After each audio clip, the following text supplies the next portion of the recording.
ذوالفقار علی بھٹو کی اس نیشنلائزیشن کی پالیسی کا نتیجہ یہ ہوا کہ ملکی معیشت پر جو حکومت کی گرفت ہے وہ زیادہ مضبوط ہو گئی، اور جو نجی سرمایہ کاری تھی، جو لوگ اپنا کاروبار شروع کرتے تھے، وہ انتہائی سست ہو گئی۔ اس کے بعد نیکسٹ اصلاحات آ جاتی ہیں ہمارے پاس بیمہ زندگی اور بینک۔ تو سب سے پہلے ٹاپک کو سمجھ لیں کہ بیمہ کسے کہا جاتا ہے۔ بیمہ کہتے ہیں کہ جب کسی انسان کا کوئی نقصان ہو جائے، کوئی چیز ضائع ہو جائے، تو اس کی جو ضمانت ہوتی ہے اس کو بیمہ کہا جاتا ہے۔ اسی طرح آپ دیکھیں تو ہمارے ہاں اسٹیٹ لائف انشورنس جو ہے وہ یہ بیمہ پالیسیز ہوتی ہے، جس طرح کہ جب ایک انسان کو کہیں چوٹ لگتی ہے یا جس چیز کی اس نے وہ بیمہ پالیسی کروائی ہوئی ہوتی ہے، اگر وہ خراب ہوتی ہے، اس کا نقصان ہوتا ہے، تو اس کو وہ کمپنی جو ہے اس کی پیمنٹ کرتی ہے، اس کو ٹھیک کرا کے دیتی ہے۔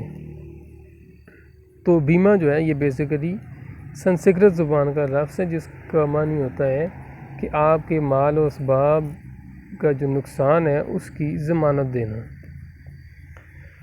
بیمہ زندگی کا کاروبار کرنے والی تمام کمپنیوں کو 19 مارچ 1972 کو قومی ملکیت میں لیا گیا، اور ان تمام کو ملا کر نومبر 1972 میں اسٹیٹ لائف انشورنس کارپوریشن قائم کر دی گئی۔ اب اسٹیٹ لائف انشورنس کارپوریشن جو ہے یہ ایک گورنمنٹ ادارہ ہے جن کے انڈر مختلف کمپنیز کام کر رہی ہوتی ہیں۔ تو جو لوگ پالیسیز کرواتے ہیں، انشورنس کرواتے ہیں، تو وہ ہر سال کچھ نہ کچھ رقم جو ہے وہ ان کو دیتے ہیں جو یہ انویسٹ کرتے ہیں۔ تو اس کے بعد آپ نے جس چیز کی پالیسی کروائی ہوتی ہے، اگر اس کا کوئی نقصان ہو جائے تو اس کے بدلے میں یہ آپ کو پے دیتے ہیں، یا آپ کو وہ چیز ٹھیک کروا کے دیتے ہیں۔ اگر کوئی انسان ہے، اگر وہ مر جاتا ہے تو اس کے وارثین کو جو ہے وہ رقم اس کی ادا ہوتی ہے۔ 19 مئی 1972 کو ایک صدارتی حکم کے ذریعے، صدارتی حکم وہ حکم جو صدر دیتا ہے، تمام بینک کو ملائے گئے اور ان کا control state bank of Pakistan کے حوالے کیا گیا۔ تاہم اس اقدام سے ان کے کارکنوں کی کارکردگی کا معیار گر گیا۔ اسٹیٹ بینک آف پاکستان جو ہے یہ پاکستان کا سب سے بڑا قومی بینک ہے، جہاں سے پاکستان کی کرنسی جو ہے وہ ایشو ہوتی ہے۔ آپ پاکستانی کرنسی کا کوئی بھی نوٹ دیکھ لیں، اس کے اوپر لکھا ہوا ہوتا ہے اسٹیٹ بینک آف پاکستان۔ اس کے بعد آ جاتی ہیں تعلیمی اصلاحات۔ تعلیمی اصلاحات سے مراد یہ ہے کہ ذوالفقار علی بھٹو نے محکمہ تعلیم کے حوالے سے کیا کیا بہتر کام کیے۔ تو تعلیمی سہولیات ایک عام آدمی تک پہنچانے کی غرض سے بھٹو کی حکومت نے تعلیمی اداروں کو قومیہ لیا، یعنی کہ ان کو بھی قومی تحویل میں لے لیا۔ جو سکول قومیائی گئے تھے ان میں جو سکول قومی تحویل میں لیے گئے ان میں جو ایجوکیشن تھی وہ مفت کر دی گئی۔ ذوالفقار علی بھٹو کی جو یہ تعلیمی پالیسی تھی یہ اپنے مقاصد حاصل کرنے میں ناکام رہی۔ اس کی وجہ یہ تھی کہ جو اعلیٰ تعلیمی ادارے تھے جن کا معیار تعلیم بہت بلند تھا، اس پالیسی سے مستثنیٰ تھے۔ مستثنیٰ کہتے ہیں مطلب آزاد تھے، ان کو کوئی پوچھنے والا نہیں۔ تو ان اعلیٰ تعلیمی اداروں کی وجہ سے جو طبقاتی فرق تھا یہ وسیع سے وسیع تر ہوتا گیا، مطلب زیادہ سے زیادہ تر ہوتا گیا۔ ایجوکیشن سسٹم میں جو طبقاتی فرق ہے اس کو ہم انشاءاللہ ایک نیکسٹ لیکچر میں ڈسکس کریں گے۔ اس کے بعد آ جاتی ہیں ذوالفقار علی بھٹو کے دور حکومت کی زرعی اصلاحات۔ زرعی جو ہے یہ لفظ زراعت سے نکلا ہے۔ زراعت کہتے ہیں کاشتکاری کو۔ تو آپ کو پتہ ہے جس طرح پاکستان ایک زرعی ملک ہے، اس کی جو زیادہ پیداوار ہے، جو آمدنی کا ذریعہ ہے وہ زراعت ہے، کاشتکاری ہے۔ مختلف فصلیں جو ہیں یہ جب اگتی ہیں تو یہ دوسرے ممالک کو بھیج کر وہاں سے آمدنی حاصل کرتے ہیں۔ تو اس دور میں زراعت کے حوالے سے کیا اصلاحات کی گئیں؟ 1 اپریل 1972 کو بھٹو حکومت نے مندرجہ ذیل زرعی اصلاحات نافذ کرانے کا اعلان کیا۔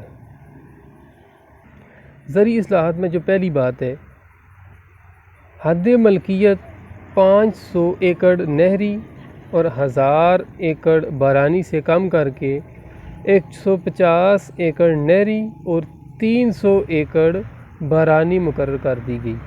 اس سے مراد یہ ہے کہ کوئی بھی شخص 150 ایکڑ نہری اور 300 ایکڑ بارانی زمین سے زیادہ زمین کی ملکیت نہیں رکھ سکتا۔ اگر اس سے زیادہ ہے تو وہ قومی ملکیت میں چلی جائے گی۔ اب نہری زمین وہ ہوتی ہے جو نہر سے سیراب کی جاتی ہے، جن کو نہر کے ذریعے پانی دیا جاتا ہے، اس کو نہری زمین کہا جاتا ہے۔ بارانی زمین وہ ہوتی ہے جس کو بارش کے ذریعے ہی پانی میسر ہوتا ہے، جس طرح پشتوں میں بھی مشہور ہے باران۔ تو باران جو ہے یہ بارش جس طرح ہے، تو وہ ایریا جہاں پہ بارش ہوتی ہے، صرف بارش کے ذریعے فصل ہوتی ہے، تو اس کو بارانی زمین کہا جاتا ہے۔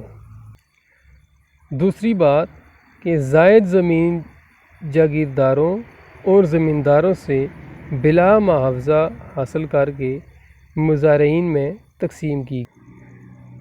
تو اس پوائنٹ سے مراد یہ ہے کہ یہ جو زمین 500 ایکڑ ایک بندہ رکھ سکتا تھا،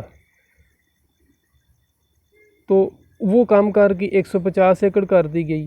اب 150 ایکڑ تو وہ رکھے گا، 150 سے جو زیادہ زمین ہوگی اس کی، وہ جو ہے جو وہاں پہ مزارعین کام کرتے ہیں، مزارعین کہتے ہیں کہ کسی کھیت میں کام کرنے والا وہ شخص جس کا وہ کھیت اپنا نہیں ہوتا ہے، وہ کچھ خاص اماؤنٹ کے اوپر کام کرتا ہے، اس کو کچھ خاص مقدار دی جاتی ہے جس سے وہ اپنا گزر بسر کرتا ہے۔